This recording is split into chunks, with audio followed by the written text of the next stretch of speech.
వరి రైతులు 126 విత్తనం మీద వీడియో చేయమంటం జరిగిందండి. 126 విత్తనాన్ని మనం పరిశీలించినట్లయితే అది పిఆర్ పంజాబ్ రీసెర్చ్ సెంటర్ నుంచి రిలీజ్ అయినటువంటి వెరైటీ. అది మన పంట భూముల్లో కోస్తాంధ్ర తీరంలో మనకి పంట భూముల్లో చూసినట్లయితే మంచి దిగుబడిని ఇస్తుంది. మంచి దిగుబడిని ఇస్తుంది. ఇవ్వదా అంటే ఇవ్వకపోవచ్చు కూడా. ఎందుకు ఇవ్వదా అంటే దానికి స్వల్పకాలిక వెరైటీ కాబట్టి అది మనకి ఎరువుల యాజమాన్యం మీద చాలా దిగుబడి అనేది ఆధారపడి ఉంటుంది. ఈ ఎరువుల యాజమాన్యం 20 రోజుల లోపల చేసినటువంటి ఎరువుల యాజమాన్యం మీద దాని యొక్క దిగుబడి ఆధారపడి ఉంటుంది. 20 రోజుల తర్వాత ఫెర్టిలైజర్స్ ఎరువుల యాజమాన్యం కనుక చేసినట్లయితే ఎక్కువగా మనకి దిగుబడి తగ్గే అవకాశం ఉంటుంది. కాబట్టి ఈ పిఆర్ 126 వెరైటీ ఈ స్వల్పకాలిక వెరైటీ అయినటువంటి వరి విత్తనం.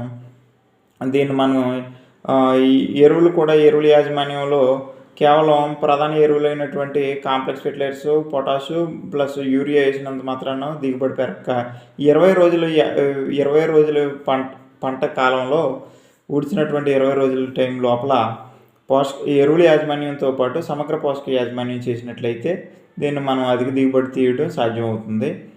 కాబట్టి మ్యాక్సిమం 20 రోజుల లోపలనే మనకు ఊడ్చినటువంటి 20 రోజుల లోపలనే సమగ్ర ఎరువుల యాజమాన్యం చేసినట్లయితే మాత్రమే మనకి ఈ పిఆర్ 126 వెరైటీని 70 బస్తాలు పైగా దిగుబడి తీయవచ్చు.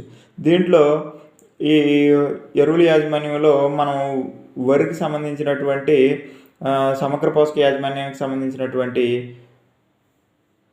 ప్రొడక్ట్స్ని మనం ఇవ్వడం జరుగుతుంది. 6 రకాల ఉత్పత్తులను ఇవ్వడం జరుగుతుంది. 6 రకాల ఉత్పత్తుల్ని మనం కాంప్లెక్స్ ఫెర్టిలైజర్స్తో కలిపి వేసినప్పుడు 20 రోజుల లోపల వేసినప్పుడు మాత్రమే మనం 70 బస్తాల దిగుబడిని తీయడం సాధ్యమవుతుంది.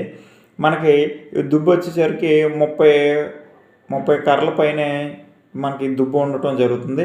మనకి మినిమం 30 కర్రలు మంచి కర్రలు మనకి దృఢమైన వరి పిలకలు కనుక ఉంటే మనం 70 బస్తాల దిగుబడిని ఈజీగా మనం గెయిన్ చేయటం జరుగుతుంది.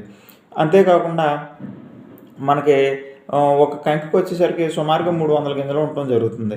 ఈ 300 గింజలు కనుక మనకి పాలు పోసుకోవడం జరిగిందంటే ఖచ్చితంగా 70 బస్తాలు దిగుబడి దాటుతుంది. కాబట్టి రైతు సోదరులు గమనించాల్సింది ఏంటంటే పూర్తిగా 20 రోజుల లోపల చేసినటువంటి సమగ్ర పోషక యాజమాన్యం ద్వారా మాత్రమే మనం 70 బస్తాల దిగుబడిని తీయడం సాధ్యమవుతుంది. కాబట్టి రైతు సోదరులందరూ కూడా ఈ స్వల్పకాలిక రకమైనటువంటి 126ను మనం ఊడ్చినప్పుడు మనకి సమగ్ర పోషక యాజమాన్యం తప్పితే వేరే మార్గం దీనికి లేదనేసి తెలియజేయడం జరుగుతుంది.